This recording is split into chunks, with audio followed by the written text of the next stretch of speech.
Feito por Elas, o podcast que discute o protagonismo das mulheres no audiovisual.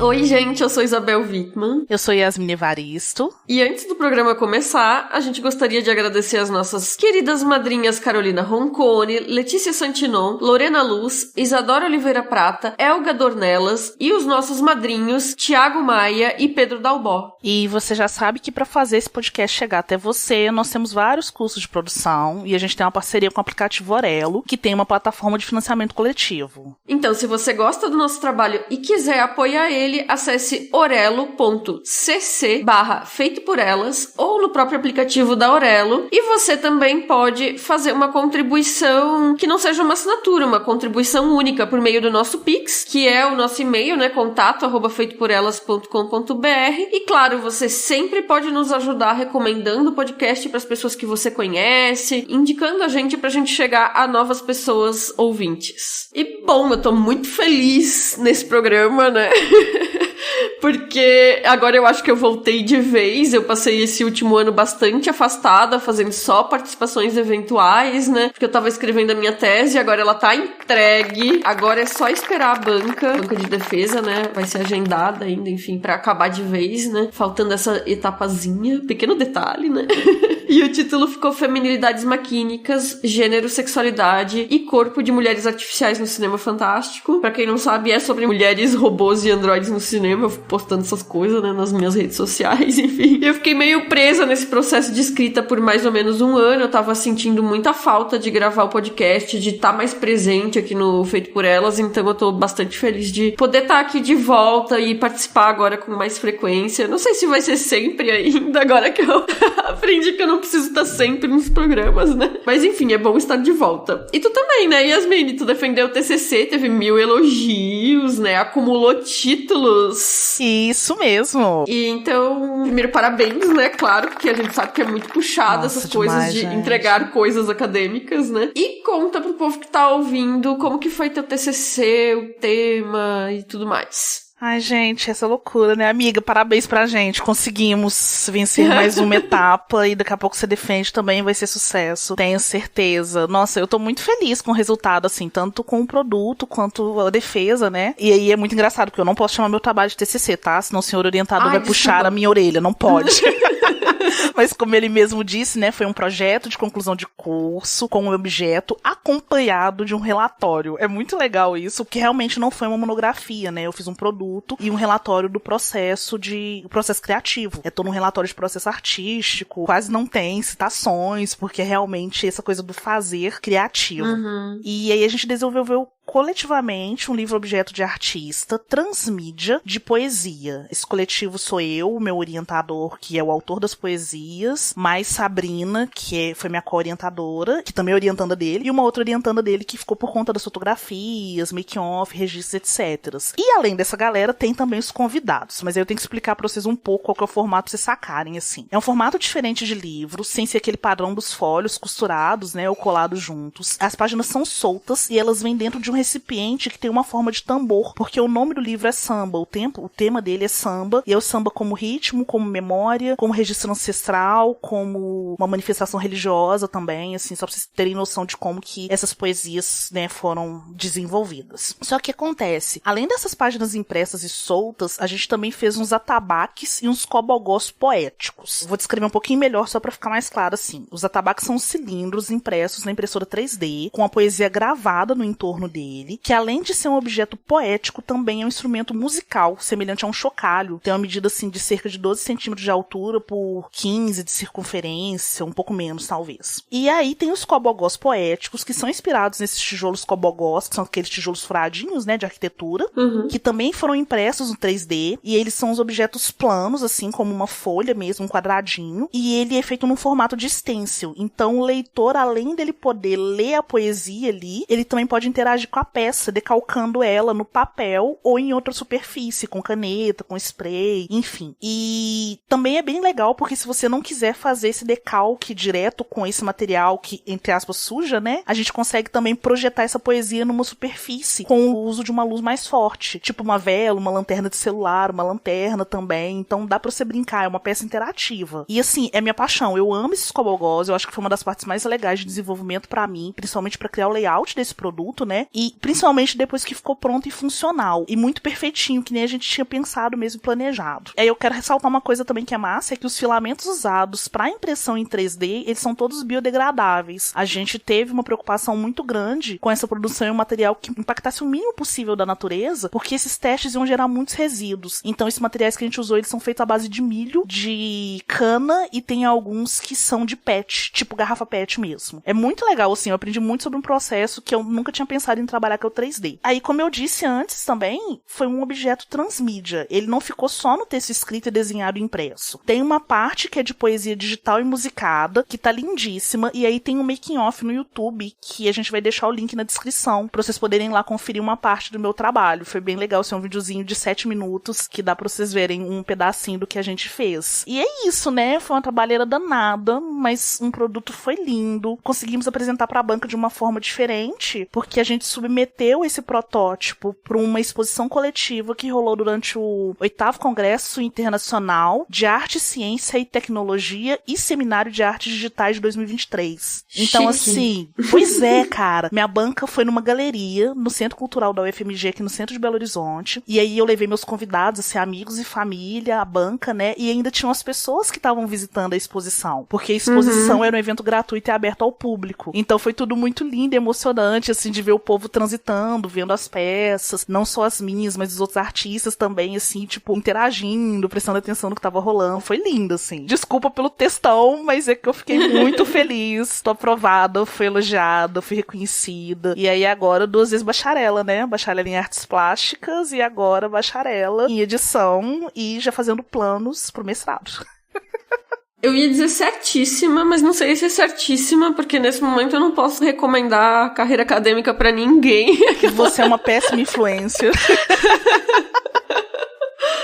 Porque eu acho que é ótimo, mas por outro lado é muito cansativo, é exaustivo. Sim. E a gente não tem intervalo. E esses dias eu cometi um fio no Twitter falando sobre... Tô divagando aqui, gente, esse podcast vai ser sobre cinema ainda, né? Mas esses dias eu cometi um fio no Twitter porque teve essa aprovação da CAPES de que agora as pessoas que pesquisam podem acumular bolsas com outras fontes de renda, né? Uhum. E na prática as pessoas já faziam isso, né? Então, de certa forma, isso é uma validação da forma como a gente já vinha vivendo, porque não dá pra viver com a bolsa de mestrado, doutorado, enfim, né? Mas, por outro lado, é meio... Eu falei assim, agridoce, né? Porque é simplesmente desistir de pagar um salário digno pros pesquisadores no Brasil, né? Então, a gente vai estar sempre tendo que se desdobrar em mais de um trabalho e tudo mais, porque é isso, né? É a discussão constante, né? Que a gente tem sempre, que é de pensar dessa forma que esses espaços que oferecem as bolsas pra gente não entendem a pesquisa ainda como um trabalho, sabe? Eu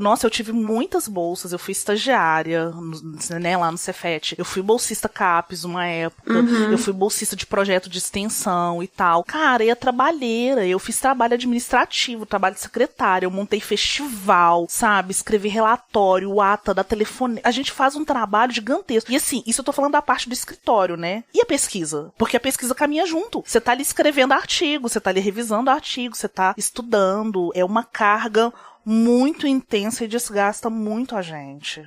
E é isso, né? Então a gente dá aula, a gente coordena projeto de extensão, participa de atividades, dá palestra, enfim, tem a produção do laboratório. No meu caso, eu tô vinculada a um laboratório, tem produção do laboratório, então coordeno organização de evento, faço curadoria. Quando tem evento com exibição de filmes, né? De evento audiovisual, então eu tenho que estar na equipe de curadoria e tudo mais. E são todas atividades não remuneradas que se acumulam e que precisam se acumular com os trabalhos externos, né? E talvez alguns desses trabalhos externos eu continuaria fazendo. Por exemplo, Feito por Elas continuaria existindo, né? Exatamente. Mas essa obrigação de a gente se desdobrar é que é muito cansativa. Então, ficam meus parabéns Eu não quero te desanimar. Eu acho que tem eu muito entendo sucesso esse caminho de fazer o mestrado, mas é sempre essa coisa, né? Levar em conta, pensar como, né? Assim. Eu tenho pensado muito nisso, por isso que eu falei assim, que venha o mestrado, mas vamos parar e pensar no que o destino reserva pra gente, o que é possível fazer. Porque os boletos não param, né, Isa? É isso. Mas, assim, dá certo, né? A gente se desdobra e dá certo, né? Sim, tá todo mundo vivo aqui, né? Já passamos por isso uma vez, que tal outra? E bom, vamos pro filme, né? Afinal, esse ainda é um podcast sobre cinema. Embora, vou fazer outro parênteses aqui e dizer que uma coisa que eu sempre quis fazer no Feito por Elas e a gente acabou não fazendo até hoje é um Feito por Elas Pesquisa, que é uma hashtag que eu uso no Instagram, inclusive, FPE Pesquisa, que é pra gente falar sobre não só a gente da equipe do Feito por Elas, mas eu queria trazer também outras críticas pesquisadoras, mulheres que trabalham com cinema, pra falar de seus trabalhos de pesquisa, para além de criticar cinema, mas também pesquisar cinema, né? E aí eu tinha interesse em fazer esse programa, mas por enquanto ainda não foi possível fazer esse spin-off acadêmico do Feito por Elas. Quem sabe um dia. Deixa essa semente lançada aí que uma hora ela cai no chão e brota.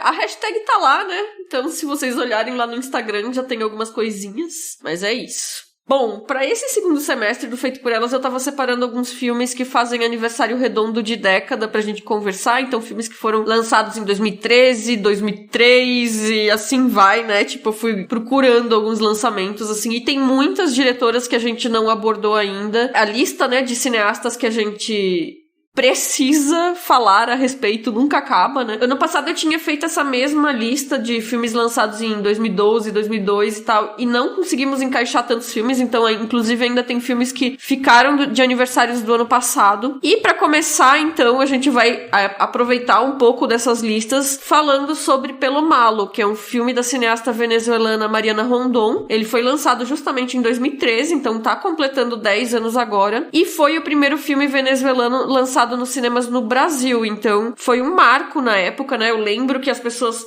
super falavam, era um filme super comentado. Se olhar no IMDb, ele passou por vários festivais, ganhou muitos prêmios. Eu, particularmente, nunca tinha assistido. Eu fui assistir pra essa pauta. Tu já tinhas visto, Yasmine? Tinha sim, eu assisti ele quando ele saiu em DVD. Foi bem na época que eu tava trabalhando em videolocadora. E era um filme que me deixava curiosa pela capa, né? A capa era a capa que eu me lembro dele, o pôster, era justamente esse garoto, com um lado do cabelo crespo e outro lado do cabelo alisado, se olhando no espelho. E aí, em algum momento, eu assisti, eu lembro que eu gostei bastante dele, então foi até bom dar uma revisada nele agora. Pois é, tu já mencionou a capa, então já dá pra puxar o tema, né? Vamos de sinopse. Exatamente. Que não é bem uma sinopse, é um apanhado geral, assim. O filme é sobre uma mulher, a Marta. O companheiro dela foi morto e ela ficou com 2 crianças pequenas pra criar. É um bebê e um menino, que é esse protagonista, né? Que significativamente se chama Júnior, né? Então ele herda essa ausência do pai. Parece que ele o tempo inteiro tem que ser essa presença na ausência do pai, né? E como o pai foi morto, o filme não explica exatamente a situação, mas a gente entende que é algo envolvendo crime, né? E a Marta, ela perde emprego, porque ela trabalhava como segurança. E daí, tipo, ela como segurança, se ela tem essa relação, entre aspas, com a criminalidade, né? Fica complicado, né? Então, o filme, ele tem esse contexto socioeconômico bem marcado, mas o título, que não foi traduzido no Brasil, né, Pelo Malo, que é, entre aspas, cabelo ruim, né? Então a questão central do filme é que a mãe tem cabelo liso, que o menino fica o tempo inteiro passando a mão, admirando, né? E o Júnior tem cabelos que a mãe define como cacheados, né? Então ela meio que tenta desviar a questão central e, como tu falou, é um cabelo crespo, né? Uhum. E a gente sabe que o pai do menino era negro, porque pela avó da criança, né? A avó do menino que tá ali convivendo é uma mulher negra, né? E o menino é obcecado por essa ideia de alisar o cabelo. Eles falam ter a aparência de cantor, ou seja, se vincula à imagem de uma figura pública que performa uma arte e tal, como uma pessoa de cabelo liso, né? Então, o tema principal gira em torno dessa questão da percepção que ele tem sobre a imagem dele e que é bem complexa, né? Não, é demais, né? É muito difícil falar dessa relação com a imagem, principalmente quando é dentro desse contexto no qual as características afrodescendentes vão demarcar o que é feio, né? E eu lembro que esse filme saiu em meio a uma grande onda, pelo menos aqui no Brasil, de transição capilar, principalmente a mulheres negras. E aí eu lembro muito disso porque eu tava em meio ao meu processo de transição. Eu já tinha parado o alisamento, mas eu ainda não tinha cortado, eu não cheguei a fazer o Big Shop, mas aí eu mantinha ainda o cabelo com escova e prancha pra conseguir manter ele preso, em coque, né? Tava começando a lidar com esse cabelo crespo, cacheado e tal, etc. Então eu acho que esse ponto, né, central do filme gerou um burburinho muito interessante nesse nicho que ele atingiu, pensando principalmente nesse lugar que eu trabalhava e nessa bolha que eu vivia, que as pessoas estavam discutindo isso. E uma coisa que o título do filme não entrega é que ele não fala só do racismo, né? É o tema central, mas ele passa por outros temas, né? E ele também fala de uma reação homofóbica. Ainda a gente vai falar sobre essas questões de sexualidade e tal, ainda que não necessariamente o Júnior seja gay, né? Então, a Marta, a partir do momento que ela vê que o filho, ele quer alisar o cabelo, ela diz que isso é coisa de maricas, né? Começa a ser violenta com ele, então ela tem essa percepção de que essa preocupação que ela vê como excessiva com a aparência é uma desmasculinização dele, como se fosse, né? E aí eu li algumas críticas e comentários no sentido de que o Júnior já teria uma percepção sobre uma possível orientação sexual dele fora da heteronormatividade. E eu, sinceramente, não tive essa mesma impressão. Eu achei que ele era uma criança que tava explorando ali com as brincadeiras, cantando, ele dança, né? Ele quer mexer com a questão da aparência e que no contexto onde ele tá inserido, isso é tolhido dos meninos. Ele, por ser menino, não podia se interessar por essas coisas. E aí é jogado pro campo do maricas, no termo que a mãe dele usa, né? E aí eles não podem expressar esses interesses, não podem ser sensíveis, eles têm que ser violentos, tem toda uma performance ali, né, de uma postura valentona, né, e a avó dele até fala assim, eu queria ele cantando, porque daí ele não vai ser morto como foi o meu filho, né, e isso gera uma reação até do próprio Júnior, né, quando ele acha que a avó fez um vestido pra ele que é um paletó mais longo, daqueles estilo Beatles, assim, né, e ele não tem essa referência. Tipo, sobretudo, né? Ele não tem essa referência, ele achou que a avó tava fazendo um vestido pra ele e ficou irritadíssimo, porque ele não quer algo que seja de menina, né? E ele tem essa reação violenta porque ele sabe que esse feminilizado, esse que é atrelado ao feminino, é negativo, né? E aí eu queria saber qual que é a tua impressão sobre isso, porque eu fiquei com essa dúvida lendo outros textos que dizem que ele já seria uma criança que tem essa percepção de ser queer. Se tu acha que ele é uma criança queer ou que é uma questão de postura, de interesses que são hostilizados e tal, que é a impressão que eu tive assistindo. Eu tenho a mesma impressão que você. Pra mim, desde a primeira visão, era de enxergar isso como uma postura mesmo. Eu não vejo o Júnior como uma criança queer. Eu acho que ele é uma criança, né? Ele tá ali experimentando uma imagem de aceitação, que na verdade nem é isso, né? Eu acho que ele tá muito mais em busca de uma parte ausente de si. Como que tudo que ele tá fazendo ali tem essa relação com essa ausência também desse pai. Isso vai acontecer por meio do cabelo, que ele nega ali essa negritude dele ao alisar o cabelo. E aí eu acho também que as partes da brincadeira estão dentro de uma manifestação de alegria da vida infantil mesmo. A homofobia e o machismo, ele parte da família, principalmente dessa figura da mãe, que hostiliza ele pelo fato dele ser também um corpo que lembra do pai. Eu acho que isso é muito forte na relação que a mãe tem com ele. Tanto é que o bebê que ela tem de colo é a criança mais clara, é a criança que parece mais com ela. Ela não tem a mesma relação com aquele bebê, né? Dá pra gente perceber isso. Então isso é muito mais essa geração conflituosa, desse recorte racial, mas também dessa memória desse pai, dessa mágoa, dessa dor, do que talvez uma discussão sobre gênero e orientação. E, novamente, né, existe sim essa homofobia, esse machismo, bem como o racismo todo nesses posicionamentos dessas pessoas. Só que eles são, infelizmente, os posicionamentos que a gente vê, ouve e vive em vários momentos da vida. Mesmo com as pessoas que não são queer. E eu fiquei pensando naquele famoso menino não chora e o menino não senta de perna aberta. Você não precisa ser uma criança queer pra ouvir isso, sabe? Isso atravessa a cultura da gente de uma forma muito marcante. E, ao mesmo tempo, eu acho que, assim, tudo bem pra quem bate o olho e acha que um garoto ele é gay, sabe? Eu não consigo ler dessa forma porque me incomoda. Me faz ficar sentindo um pouco que eu tô tomando o mesmo caminho daqueles adultos que estão julgando aquele garoto por ele gostar de fazer coisas que são consideradas femininas, sabe? Então, assim,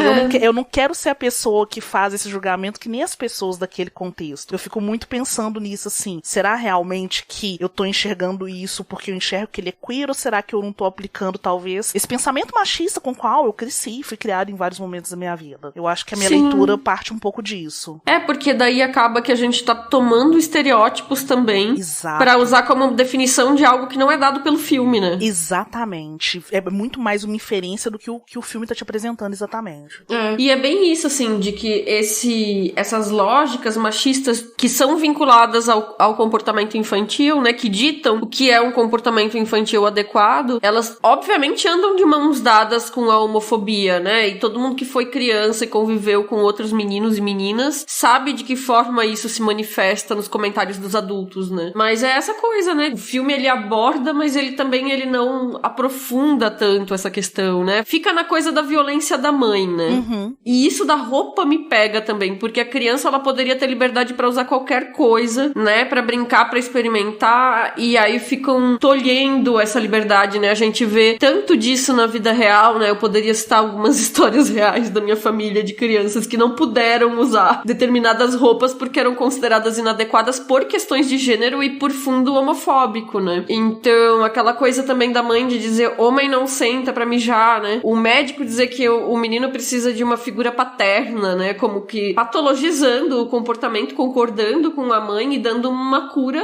tirada de ideias muito equivocadas de masculinidade, de configuração familiar, né, e no final das contas, assim, essa brutalidade da mãe, em comparação com o comportamento dele, que é uma criança que é apresentada assim como sendo super doce, né, me deixou com muita raiva em vários momentos, porque por mais que a gente entenda a dificuldade dessa mulher que ficou viúva, que tem 2 crianças pra criar, que tá sem emprego, num mundo muito hostil e muito violento, me pega muito, assim, como que ela se volta com as frustrações dela pra cima de uma criança, assim, pesado. Não, eu tenho o mesmo sentimento, assim. Penso que é um grande exercício a gente não julgar aquela mulher, sabe? Entender o que ela tá passando. Mas ela é muito violenta com aquela criança, sabe? Eu fico com zero paciência. O menino é inocente, ele não tem uma noção real, assim, do que tá acontecendo. Ele tá vivendo a inocência de uma infância. E ao mesmo tempo ele tá triste também. Ele consegue entender que algo ali tá errado porque a mãe não tá trabalhando, sabe? Ele vive num ambiente de pobreza, então ele vê que as coisas estão escassas. E aí ele tá seguindo a vida dele de criança do jeito que dá e só toma patada, né? E eu acho que me chateia muito, porque, assim, pensando que o Júnior é filho de um relacionamento interracial, não tem como, assim, se você vai conversar com pessoas que são filhos de relacionamentos interraciais, sempre vai ter algum que vai relatar que da parte branca, seja o pai ou a mãe, que rola essa violência racial, que é uma coisa, assim, a gente vai falar dessa violência estrutural, mas a gente também não pode ficar jogando tudo na culpa do estrutural, porque, cara, se você vai ter um filho com uma pessoa negra, você tem que começar a andar na linha e entender qual que é o rolê. Isso vai te atravessar também. Tem questões de subjetividade, né, que precisam ser postas. Pois é, velho. Você vai ter um relacionamento com a pessoa negra, vai ter um filho e uma filha com ela. Porque a criança vai nascer negra, uai, o que você vai fazer agora? Você vai se, desculpa, mas vai ser acusona que nem essa mãe do filme. Aí eu fico meio puta com isso, assim. E aí eu vou ficando mais chateada ainda, porque essa relação com a mãe é uma prévia desse ser social racializado e marginalizado que o Júnior vai ser como adulto, né? Então você fala isso ali, né? Você falou um pouquinho antes agora, dele se chamar Júnior, que é isso, deixa pra gente sempre esse gosto amargo de que ele vai ter um fim igual ao do pai. Nossa, é muito pesado isso. E aí tem pra mim um ponto pra mim que é a gota d'água. Nossa, da primeira vez que eu vi, agora revendo também, eu tive vontade de socar a tela, que é na hora que ela transa na frente dele. Sabe? Meio que afirmando aquela coisa do que é ser homem, sabe? Como que ele vai ser o homem da família agora. Nossa, cara, eu fico com muita raiva. Eu tô falando aqui, assim, o tanque de sangue tá subindo de raiva. Agora, assim, essa cena em específico, pra ver como que é complexa, ela faz isso pensando nele. E aí a gente vê que no outro dia ela fica se sentindo mal, né? Porque ela se sente um lixo pelo que ela fez, né? Nossa, ela sai com o cara que era o chefe dela, basicamente, só pra conseguir um emprego de volta, e ela sente como se ela... O filme não explicita, mas ela não quer nem sair da cama, né? Então fica subentendido, assim, que ela sente como se ela se vendeu pelo emprego, né? É muito por isso que eu falo assim, é um exercício, né? Essa coisa de ter simpatia por essa pessoa, fica nisso. Você entende muito o lado dela e você fica muito puta, e aí depois você para e fala assim, nossa, caramba. Eu gosto também desse conflito, desse sentimento que o filme gera, assim, porque não deixa aquela coisa fácil de, sabe? Que a gente sempre fala, né, da pessoa boa e da pessoa má. Mostra complexidade. Eu acho que a complexidade tá justamente nisso, em você ser essa pessoa múltipla que passa por N questões. E tem outra coisa que o filme mostra dessa cobrança estética das crianças, que é a vizinha, né? A amiguinha do Júnior, né? Que ele quer ter o cabelo liso. A questão do cabelo, ela aparece por causa de uma foto da escola. Eles têm que tirar uma foto pra escola, pelo que eu entendi, é pra se matricular, né? E ela queria uma foto com roupa de Miss. E o fotógrafo do bairro, ele tem uma tiara de plástico lá, prateada, e ele diz, então você só precisa arrumar um vestido que eu tiro a foto com o fundo de Miss e tudo, né? Mas a gente vê que a mãe dela tem um grupo de mulheres que reza pra emagrecer.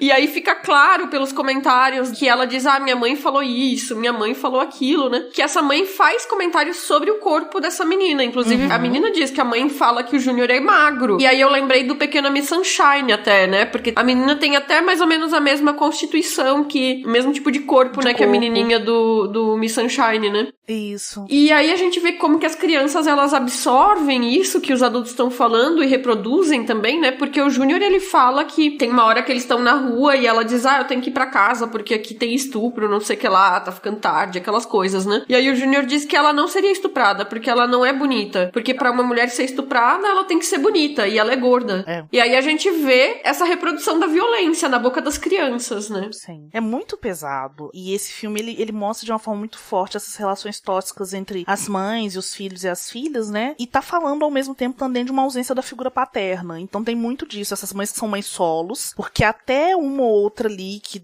dá pra se sacar que tem um companheiro, né? Dá pra se sacar que ela tá maternando solo, ou seja, a responsabilidade dos filhos é sempre da mulher. O cara tá presente, mas está ausente, né? E aí são essas mulheres sobrecarregadas que estão em busca de uma imagem de perfeição, que era essa imagem de perfeição que oprimia elas, e elas seguem reproduzindo isso, porque é isso que você falou agora, né? Você já vê essa coisa na linguagem das crianças, ou seja, é uma pessoa ensinando a outra como ser preconceituosa e vira esse círculo vicioso. E eu lembro que na época que o filme saiu, eu cheguei a ler alguma coisa, já tem muito tempo, era uma crítica, enfim, um review do filme, que citava que na Venezuela tem uma cultura muito forte dos concursos de misses. Então tem essa relação pesada com essa beleza, essa coisa da mãe rezar pra menina emagrecer e a menina querer foto de miss, é porque é uma cultura muito forte lá. E eu lembro que alguém falou que é uma forma de sair da miséria. É algo tipo o que a gente tem aqui no brasileiro pobre que acaba colocando o filho na escolinha de futebol, sabe? Porque vira um meio de ascensão social, econômica e também um status. Então é algo que é bem visto por todo mundo, assim, e que tá muito presente nessas relações dessas pessoas, dessas comunidades, porque é realmente uma forma, assim, de ter destaque que você conseguir sair daquele lugar de pobreza, de extrema pobreza. Olha, dei uma googleada aqui rapidinho, e o Miss Mundo, os dois países com maior número de vitórias são a Índia e a Venezuela, empatados com 6. Então, a Miss Mundo foi venezuelana em 55, 81, 84, 91, 95 e 2011. Então, realmente, assim, a Venezuela é o maior vencedor. E olha só, o filme é de 2013, então, assim, 2011, o contexto tava super próximo de ter uma Miss super recente, né? Caramba. E aí, pensando nessa coisa das crianças, no final das contas, o interesse do Júnior pelo cabelo não teria nada de mal, se a gente não soubesse dessa questão da violência racista por trás, né? Ele podia ser só uma criança experimentando forma de ornamentar, que nem toda criança briga com o cabelo, mas a gente sabe que é um rolê muito mais complexo, e isso tá dado no filme desde o início, desde a forma como a mãe olha pra ele e olha pro irmão mais novo. E mudando de assunto, sobre a sequência inicial do filme, a mãe tá faxinando uma casa, né? Ela já perdeu o emprego de segurança e tá fazendo bicos como faxineira, né? E aí ela pede pra... Ele acompanha ela e ela pede pra ele limpar uma banheira dessa casa e pede pra ele não molhar a roupa. Aí ele enche a banheira de água e aí quando ele percebe que não tem como não se molhar, ele tira a roupa e ele entra na banheira, primeiro pra limpar as bordas, né? Mas aí ele fecha os olhos e fica ali meio que boiando na água, achou gostoso. E aí eu lembrei da cena da Jéssica do Que Horas Ela Volta na Piscina. Eu não sei se foi uma referência direta, mas pensando que o filme é de 2 anos antes, eu fiquei com a sensação de que talvez fosse uma referência. Eu acho que foi bem lembrado, assim. Era uma cena que eu não lembrava dela no filme. E aí, revendo agora, eu parei e falei, olha, gente, mais uma vez isso, assim, de aproveitar isso. É uma coisa que você não tem em casa, né? Cara, eu sou pobre, assim. Eu achava o máximo ir na casa dos outros e ficar experimentando coisas que eu não tinha em casa, assim. E aí, olha só que loucura, assim, veio na minha cabeça agora. Quando eu fiz o projeto do TCC, que eu falei lá no início do programa com vocês, que eu fui fazer o layout desse objeto, que é o cobogó poético, a poesia que tá nesse cobogó poético é uma poesia que fala sobre moradores de rua. E ela fala justamente assim, pessoas sem lar olhando pro lar dos outros e querendo espaço pra poder dormir, né? É uma coisa assim. E aí eu lembro que eu tava pensando assim, qual forma que eu ia colocar, porque podia ser só um texto realmente num papel. E eu falei, cara, tijolo cobogo era uma coisa que na minha concepção de criança pobre, era uma coisa muito de casa de rico. Porque todas as amigas ricas de classe média alta, de vovó, da minha mãe e tal, na casa tinham, e ainda eram aqueles cobogós esmaltados. E aí eu lembro que eu era fascinada por aquela coisa de ir tomar café da tarde na casa das amigas de vovó e ver aquela luz batendo assim e tal. Aí eu fiquei pensando agora que veio na minha cabeça assim, como que a gente cria essa relação com essa materialidade, né? A piscina, a banheira, é uma coisa boba assim, mas é uma coisa que a gente fala muito que é coisa de rico, né? Eu lembro que pra mim banheira era muito coisa de rico. Piscina eu ainda acho que é. Banheira era muito coisa de rico. Mas tu olha que engraçado, sabe o que na minha memória eu vinculava com riqueza?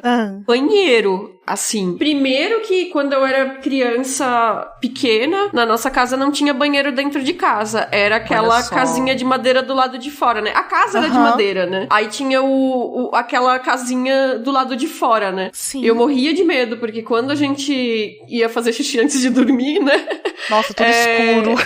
Não, escuro. Um matagal, às vezes saía lagarto do bananal que tinha atrás de casa. E aí, depois a gente se mudou pra uma casa que tinha banheiro dentro de casa, né? Mas aí, era aquele banheiro que, tipo, aquele armarinho de plástico com um espelho, que quando tu abre a porta, as escovinhas de dente penduradas na porta, assim. E todas elas caem.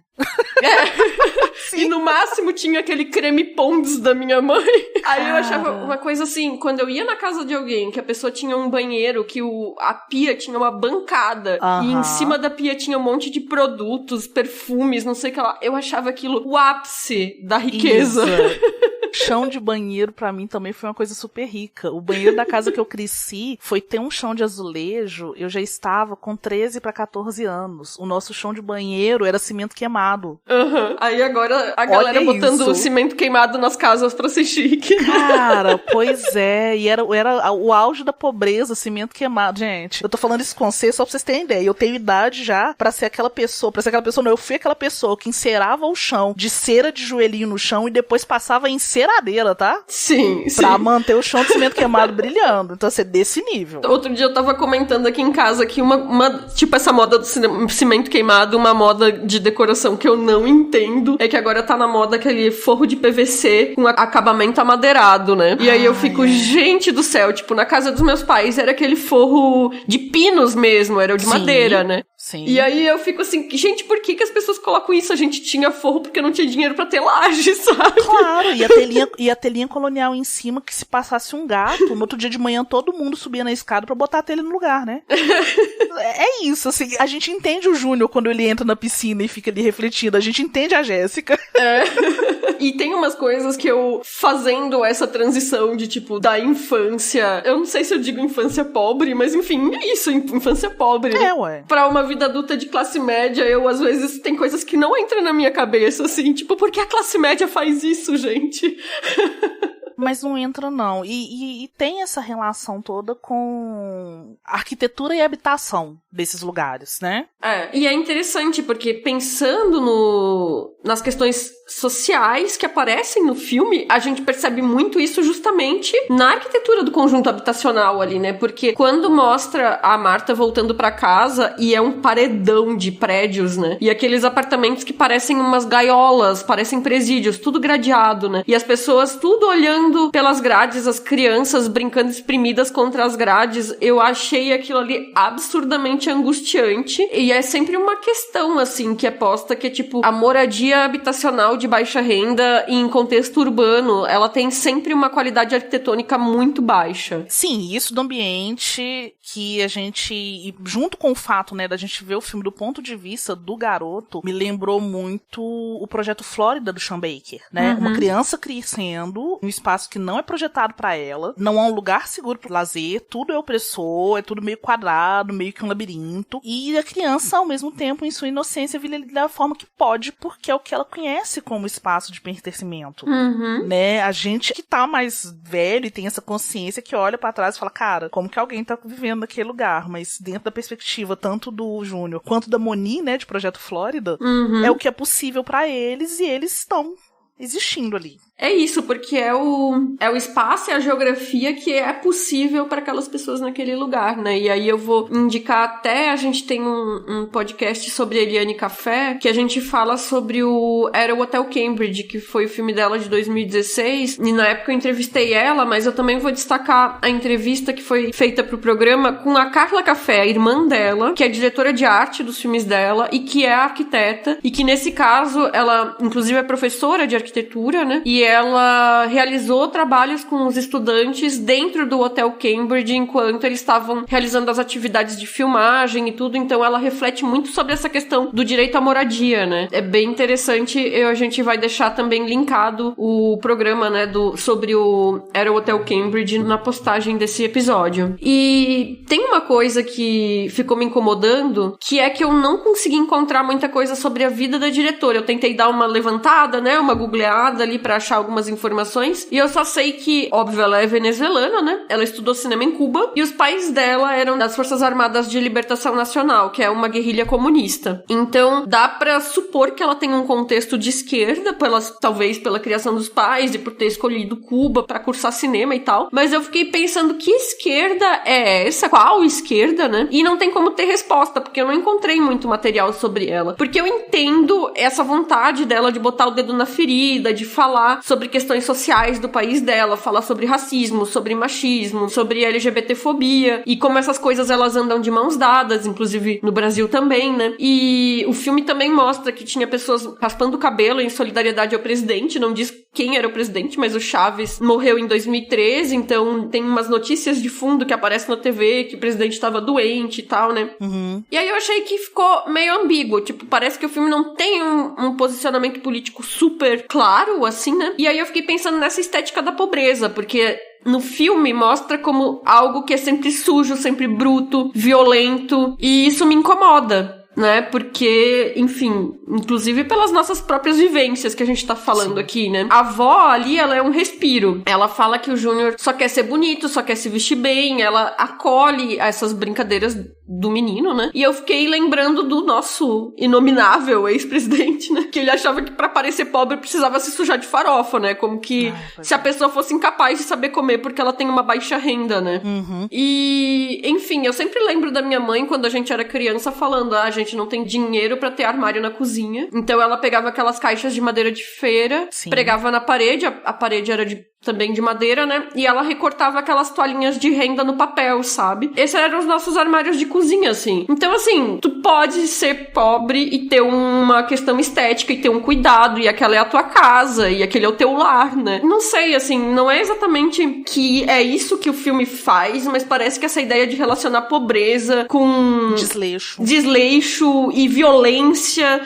e aí a própria homofobia da mãe, como se essas violências de gênero e de sexualidade estivessem vinculadas à pobreza, como se alguém de classe média ou de classe alta não fosse capaz desse tipo de violência. E o filme não mostra, mas de certa forma ele alinha isso, né? Então, eu fico pensando que em termos discursivos é complexo. Assim, eu fiquei um pouco incomodada com algumas coisas, e aí eu queria saber o que tu pensa disso. Eu concordo muito, e também me incomoda profundamente essa estética, dessa forma como a pobreza é mostrada nesse cinema brasileiro, né? Aliás, no cinema latino-americano como um todo. E que não deixa de ser uma influência de como Hollywood nos representa há tempos, né? A gente tem que pensar nisso também, porque essas imagens vão virando essas imagens de controle. A gente começa a achar que aquilo ali é verdade, reproduzir em larga escala. E aí eu vou me autocitar pra falar de que tem como ser diferente, sabe? Eu lembro quando eu gravei com você, Isa, sobre o Rafiki. Eu lembro que eu cheguei a falar isso, que eu elogio como eles mostram uma região pobre, né? Ali do filme, que mostra, né, por meio da imagem, que é um bairro ali que vive uma situação precária, mas sem criar estigmas. Inclusive que eles usam muitas cores vibrantes e mostram isso, né? Como que as pessoas têm essa preocupação em ornamentar os espaços em que elas vivem. Então, assim, é isso, é a poltrona que tem ali uma rendinha em cima, sabe? Isso que você falou que sua mãe fazia com os caixotes, nossa, que eu tive de armário pra guardar material escolar de caixote, sabe? Um baúzinho que você usa de guarda-roupa, saca? As pessoas estão além desse estigma que tá sendo mostrado no cinema. E me fez pensar também muito em alguns filmes indianos que eu ando assistindo no último ano, porque mostra muito isso, casas e bairros pobres, urbanos e rurais. É legal destacar isso, porque são filmes que mostram dois tipos de ambientes de habitação, que são facilmente identificados por sua mobília ou arquitetura. Então você consegue entender o que é uma casa de classe média, de classe baixa, de classe alta, etc. Porque essa mobília e essa arquitetura e esse, digamos assim, esse design de ambientes, né, reflete o espaço socioeconômico, mas ao mesmo tempo não cai no clichê. E eu acho que é importante a gente pensar nisso. Lugares pobres também são espaços de alegria e de organização, sabe? Ser pobre não é fácil não, mas tá longe de ser esse imundício que o cinema fica retratando por anos. Pois é, e aí tu tocou em 2 pontos. Antes eu tinha falado sobre projetos habitacionais de baixa renda urbanos, e eu quis fazer essa pontuação do urbano, porque a habitação de baixa renda urbana e rural, ela tem enormes diferenças, né, que é por causa da disponibilidade de espaço, né. Então, realmente, esses projetos urbanos, eles empilham as pessoas, né, aglomeram as pessoas. No Brasil é assim, né, enquanto que a pobreza rural, como tu destacou que aparece nos filmes indianos, ela é diferente pela questão do espaço, né. E aí, outra coisa que eu fiquei pensando foi no próprio cinema brasileiro, né? Porque teve uma época que, pós Cidade de Deus e tal, que teve aquela onda do Favela Movie, né? Sim. E aí, por isso que eu fiquei querendo saber mais sobre o background dessa diretora e não consegui encontrar. Porque a gente sabe que esses filmes de favelas, que foi uma moda e que foram realizados a rodo em um período do cinema brasileiro, não foram realizados por pessoas das favelas, né? Então a gente fica pensando qual que é a bagagem da pessoa, qual que é o posicionamento, a visão dela sobre o que é morar num conjunto habitacional ou numa favela. Enfim, qual que é a relação dela com essa realidade? É isso que levou ao meu questionamento, assim. Sim. Porque no Brasil a gente sabe que realmente não eram as pessoas que viviam em comunidades que estavam realizando esses cinemas, e que esses cinemas, por mais que obtiveram um enorme sucesso comercial na época, e mesmo o público brasileiro, né, tinha um gosto por esse tipo de filme, mas eles não eram a visão de quem morava no lugar sobre aquele lugar, né. Enfim. E pra fechar, uma curiosidade, né, que a avó ensina o Júnior a cantar Meu Limão, Meu Limoeiro. Eles falam mi limão, mi limoneiro, inteiro, me gusta mais. E aí eu fiquei pensando qual que era a música original, se era em espanhol ou português, né, porque em português é meu pé de jacarandá, né, não inteiro me gusta mais, né. E aí eu fui procurar, né, se a música era em espanhol ou em português, e a música brasileira. Aí na Wikipédia diz que é uma composição de José Carlos Burle, ela foi gravada pela primeira vez em 37. Tem versão do Wilson Simonal, né? Tem outras versões. E ela também tem versão em inglês, mas é o Brasil exportando melodias, né? Pois é, eu também conhecia só a versão do Simonal. Depois eu fiquei pensando, será que Nat King Cole já cantou? Porque a cara do Nat King Cole, ele teve muitos, né? Tem um álbum dele que eu amo, que é todo dele cantando em espanhol e algumas coisas em português. Mas enfim, eu acho que é uma das partes mais fofinhas do filme, né? E aí aproveitar pra reforçar uma coisa que você falou ali em cima, né? Como que aquela vovó é um bálsamo em meio a toda essa relação triste que o Júnior tem com a mãe, né? Em algum momento, que eu acho que até um pouco depois desse conflito ali da costura, do roupinha, que você falou que ele acha que é um vestido, enfim. Ela reforça isso, dele ser bonito do jeito que ele é e tal. Então ela é muito fofa. Ela consegue, nessa relação com ele, talvez seja isso, né? Resgatar um pouco dessa memória do filho que ela perdeu. Mas é só isso mesmo. Eu só queria falar pra vocês que, apesar de ser um filme que tem várias questões tristes, tem esse bálsamo que é essa vovó, pra ninguém ficar achando que só tem gente malvada no filme, tá? Esse menino teve alguém que acolheu ele e deu um abraço. E é isso, né? Temos um programa. Sim. Pelo Malo, então, completando aí 10 anos de lançamento. Pra quem não assistiu, tá disponível pra locação na Apple TV e no Google Play. Tá no catálogo do Look. É um filme importante, né? Do cinema contemporâneo latino-americano. E fica aí a dica também pra quem quer preencher uma pinha do Letterboxd, né? Sim. E siga o Feito por Elas nas nossas redes sociais. A gente tem Twitter, tem Instagram, tem Letterboxd. É só procurar por Feito por Elas. Avalie a gente no iTunes ou no aplicativo da sua preferência para ouvir podcasts. E todas as referências, os filmes que a gente citou, os nossos outros programas que a gente mencionou aqui, a gente vai deixar um link lá no post no nosso site. E lembrando que além do site do feed, os programas são disponíveis em todas as plataformas de podcast. A gente também tá no YouTube, tá, gente? Então, assim, vocês podem entrar no nosso grupo do Telegram, que é conhecido como o melhor lugar da internet. Vem pra lá, vamos ficar conversando sobre várias e várias coisas. E como eu disse nos programas atrás, vai começar a Copa de Futebol Feminina e eu vou levar pro grupo o assunto futebol. É promessa, gente! Só pra constar, eventos esportivos movimentam muito o grupo. Olimpíadas e Copas do Mundo geram bastante conversas lá. Então realmente não é só sobre cinema. E mande também seus comentários pro nosso e-mail contato@feitoporelas.com.br ou no nosso site feitoporelas.com.br. E o nosso próximo programa vai ser sobre o aguardadíssimo Barbie da Greta Gerwig. Não tinha como ser sobre outro filme, né, que vai estrear nos cinemas. E, enfim, valeu, obrigada pela audiência e até a próxima. Obrigada, gente, até a próxima. Pesquisa, pauta, roteiro e apresentação, Isabel Wittmann e Yasmine Evaristo. Produção do programa e arte da capa, Isabel Wittmann. Edição, Domênica Mendes. Vinheta de abertura composta por Felipe Aires. Locução da vinheta, Débora Garcia.